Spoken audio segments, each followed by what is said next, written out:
नमस्कार, आप देख रहे हैं सबसे बड़ा मुद्दा। मैं हूं आपके साथ राहुल राजपूत। धर्मांतरण गैंग को लेकर लगातार नए नए खुलासे हो रहे हैं। भरोसे को किस तरह इस गैंग ने तोड़ा, ये उन बच्चों के माता पिता के आंसू बताने के लिए काफी हैं जिनके बच्चे धर्मांतरण के बाद गायब कर दिए गए। जुल्म की दास्तां यही खत्म नहीं हुई। आईएसआई और पाकिस्तान की सरपरस्ती में ये गैंग इंडिया में करोड़ों के वारे न्यारे करता था। धर्मांतरण वाली साजिश का मास्टरमाइंड उमर गौतम के खाते में 1.5 करोड़ की फंडिंग की गई है, जो बताने के लिए काफी है कि ये दो मौलाना जिस काले खेल में लगे थे, उनके आका विदेशों से उन्हें शह दे रहे थे। लेकिन इससे पहले इस पूरी खौफनाक साजिश को भी समझ लीजिए। धर्मांतरण गैंग बच्चों का ब्रेन वॉश करता था। खासतौर पर गैंग के निशाने पर दिव्यांग बच्चे होते थे जिनका ब्रेन वॉश कर और लालच देकर धर्म बदलवाया जाता था। साथ ही धर्मांतरण गैंग को विदेशी फंडिंग की जाती है। अब ईडी और यूपी एटीएस धर्मांतरण गैंग की कुंडली खंगालने पर लगी है। इसी पर आज का सबसे बड़ा मुद्दा, लेकिन उससे पहले एक रिपोर्ट दिखाते हैं।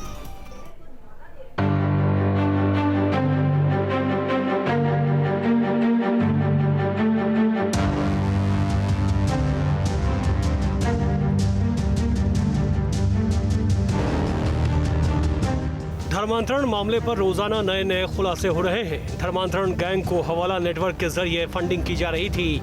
उमर के खाते में 1.5 करोड़ रुपए भी जमा हुए। ये रुपए दिल्ली के एक प्राइवेट बैंक के चांदनी चौक की शाखा में जमा किए गए।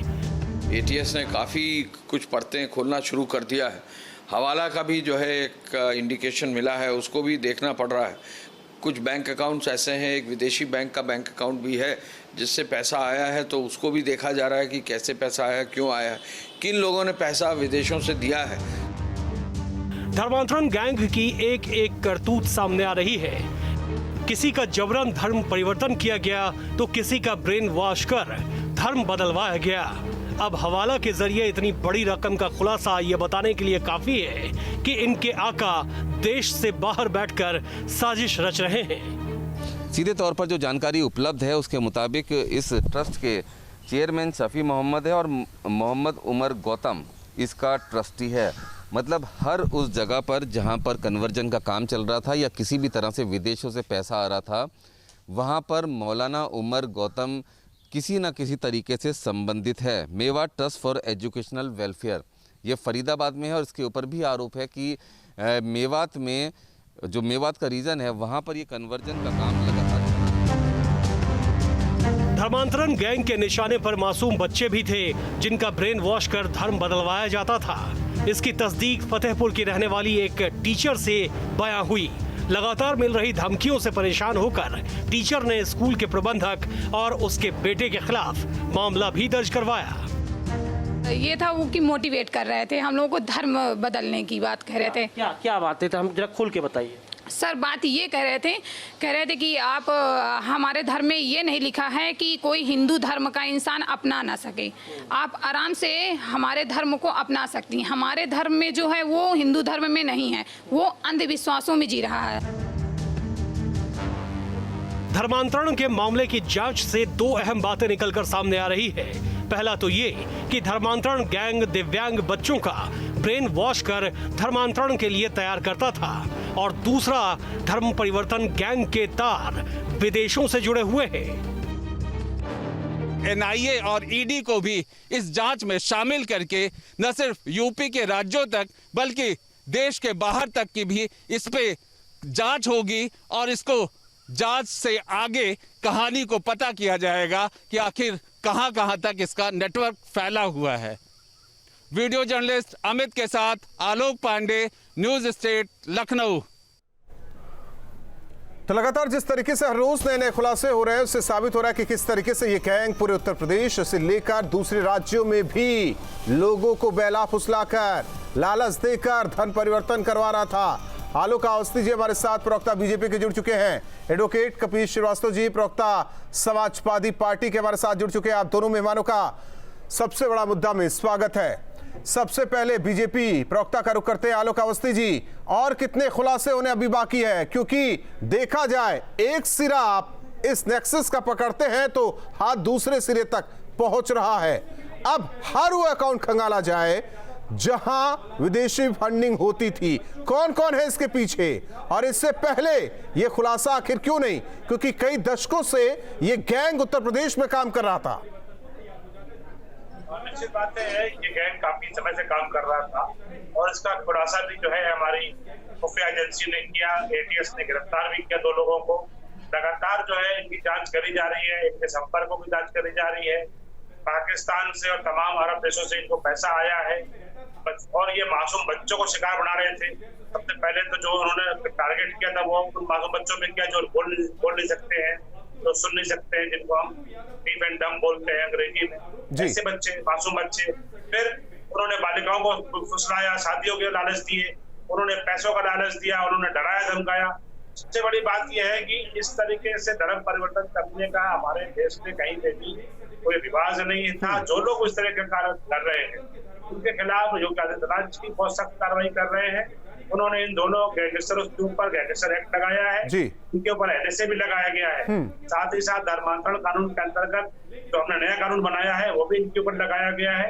और अगर इनके देश विरोधी ताकतों से संबंध साबित होते हैं, जिस तरह की तहकीकात चल रही है, पुलिस तहकीकात कर रही है, तो इनके ऊपर राष्ट्रद्रोह के मुकदमे भी लगेंगे। इनकी संपत्ति को भी कुड़ करके जब्त किया जाएगा, नीलाम किया जाएगा। इस तरह के लोगों को कहीं पे भी बचने का रास्ता नहीं मिलने देंगे। और जो सफेद पोश इनके पीछे थे, होना भी नहीं चाहिए आलोक अवस्थी जी की ये बच निकले। को भी हम जो है सामने लाकर खड़ा करेंगे और उनके ऊपर भी कठोर कार्रवाई करेंगे। अंशु अवस्थी जी हमारे साथ कांग्रेस के प्रवक्ता भी चर्चा में जुड़ रहे हैं। अंशु अवस्थी जी आपके पास आएंगे, लेकिन उससे पहले एडवोकेट कपिल श्रीवास्तव जी के पास आते हैं। ये गंदा जो धर्म के नाम पर धंधा इन मौलानाओं ने चलाया, विदेशी फंडिंग हो रही है, 1.5 करोड़ रुपए विदेशों से जमा हुए हैं। कपिल जी, ये आज से तो हो नहीं रहा है, पिछले कई सालों से हो रहा है। अब अगर इस सरकार में खुलासा होता भी है तो फिर सवाल क्यों, सरकार का साथ क्यों नहीं?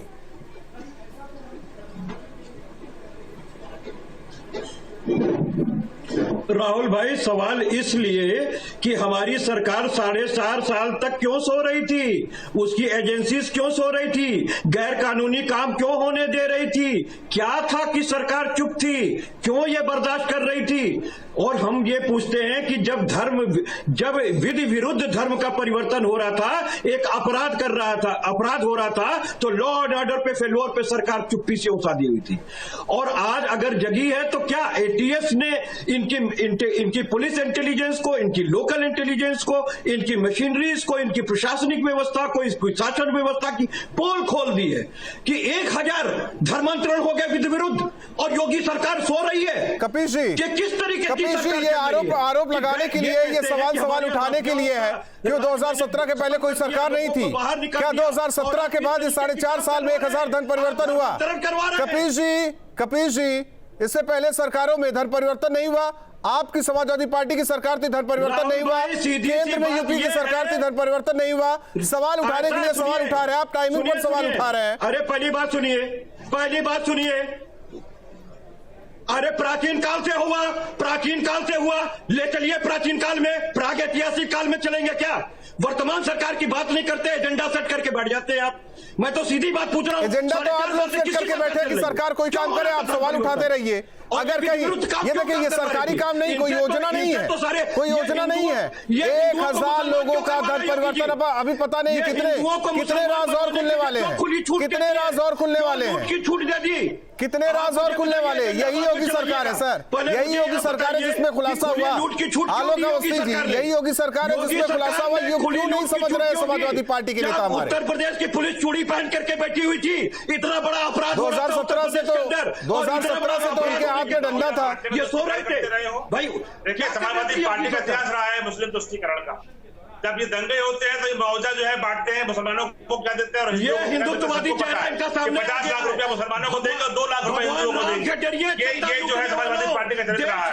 आतंकवादियों को छोड़ने का काम करते हैं, आतंकवादियों को छोड़ने का काम इन्होंने किया। और हमने हमारी सरकार ने, योगी आदित्यनाथ सरकार ने उन्हें आतंकवादियों को आजीवन कारावास से दिलवाई है, जिन्होंने हमारे देश में बम फोड़े, हमारे अदालतों में बम फोड़े। लेकिन किसी का धर्म परिवर्तन नहीं कराया ना। हमारे हिंदू किसान थे, उनकी शहादत। कपिल जी, किसी का धर्म परिवर्तन तो नहीं कराया गया ना। मध्य प्रदेश में गोली चलवाई करते हैं आप, हिंदू एक समाज को उठाते हैं, पाकिस्तान को नीचे गिराते हैं, बांट करके देखते हैं।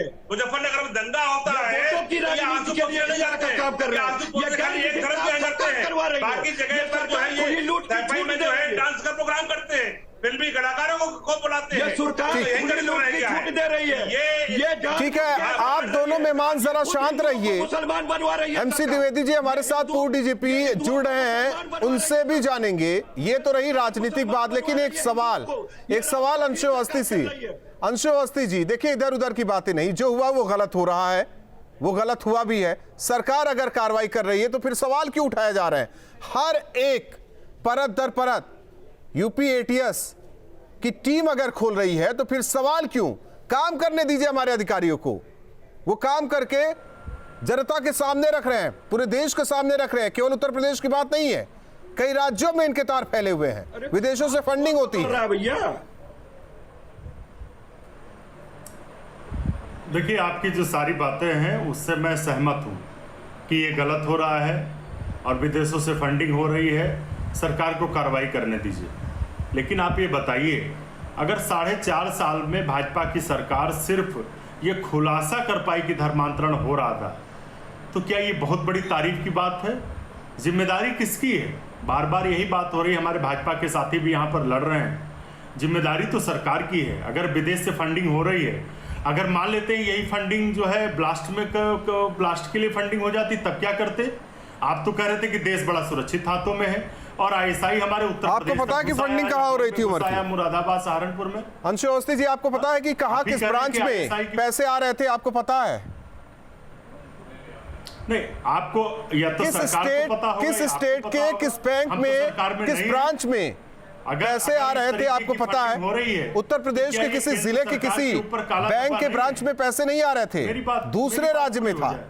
मैं आपसे अनुरोध कर रहा हूं, 10 सेकंड मुझे कंप्लीट, मेरी बात तो पूरी हो जाने दीजिए। अगर आपने मुझे बुलाया, मैं अनुरोध करता हूं। अगर ISI अनुरोध कर रहे हैं, लेकिन सही कर रहा है देश के अंदर, लेकिन अगर चर्चा करना चाहते हैं स्वस्थ चर्चा कीजिए। सर, सवाल उठा रहे हैं कि 6 महीने चुनाव को बच गए, 2017 या 18 में कर देते, आप तो कहते हैं लोकसभा चुनाव आ रहा है इसलिए किया जा रहा है। सवाल उठाने के लिए सवाल कुछ भी उठा सकते हैं। ठीक है। अरे सर, बीजेपी को उनका जवाब देने दीजिए, मैं अपनी बात कंप्लीट कर लूं। देखिए, अगर दूसरे देश से फंडिंग हो रही है तो क्या ये केंद्र सरकार के ऊपर काला धब्बा नहीं है? आपने तो नोटबंदी के समय भी कहा था कि विदेशी फंडिंग रुक जाएगी और टेररिज्म रुक जाएगा। तो ये अगर हो रहा है तो ये सरकार के ऊपर सवाल है। सरकार को इस पर जिम्मेदारी से काम करना था, लेकिन समय कहाँ है? उत्तर प्रदेश के मुख्यमंत्री तो सिर्फ लोगों को एक तानाशाही और गुंडागर्दी की भाषा में बात कर रहे हैं। उत्तर प्रदेश में कोरोना में ऑक्सीजन की कमी में लोग मर गए, उनको बेड नहीं मिले। तो इन सब मुद्दों से ध्यान भटकाने के लिए अगर ये विफलता है, मान लेते हैं अगर ये हो रहा है, तो ये भी तो सरकार की विफलता है। और इस विफलता को इसलिए हाईलाइट किया जा रहा है कि इससे चीजें हिंदू मुसलमान हो जाएं, लोग अपने रोजगार की बात छोड़ दें। जिन सनातनियों का धर्म बदल दिया गया, जिन सनातनियों का जिन हिंदुओं का धर्म बदल दिया गया, उस पर तो बात करने के लिए न कांग्रेस तैयार है, न समाजवादी पार्टी तैयार है। हम मुद्दों पर बात करते हैं। मुद्दे पर क्या? ये मुद्दा नहीं है, ये मुद्दा नहीं है, ये मुद्दा नहीं है। आप सबको इस्लाम कबूल करवा दीजिए। एक गैंग ऐसा काम कर रहा है, सबको इस्लाम कबूल करवा दीजिए, पैसों का लालच दे दीजिए, डर दिखा दीजिए। डेफ बच्चे जो न सुन सकते न बोल सकते हैं, उनका ब्रेन वॉश करिए। ये सही है उत्तर प्रदेश में, इसको होना चाहिए। रही बात टाइमिंग की, टाइमिंग पर देखिए, आप लोग विपक्ष में बैठे सवाल उठाएंगे, सवाल उठाना भी चाहिए। MC द्विवेदी जी, देखिए ये विपक्ष और पक्ष की बात है, जरा आपसे समझना चाहते हैं इस मॉडल को जो लागू किया गया 1-2 साल से नहीं, कई दशकों से ये चलता रहा और ये लगातार कहा जा रहा है कि अब जाकर इसका खुलासा हुआ। जब इनपुट मिलेगा, जब वेरीफाई किया जाएगा, तभी तो खुलासा होगा। जरा उस सिस्टम को, पुलिस सिस्टम को, हमारे विपक्ष को, नेताओं को समझाइए कि काम ऐसे मामलों को लेकर कैसे करता है। हमारे देश के किसान कर ले रहे हैं। पहली चीज तो मैं ये बता दूं कि ऐसा प्रतीत होता है जैसे कि यूपी ATS जी अन्य पुलिस से अलग है। जी, ATS जो है वो भी DG पुलिस के ही अंतर्गत है जी, और पुलिस का ही हिस्सा है। ये DG पुलिस के अंतर्गत उन्हीं के आदेशों पर काम करती है जी। इंटेलिजेंस भी उन्हीं के आदेशों पर काम करती है जी।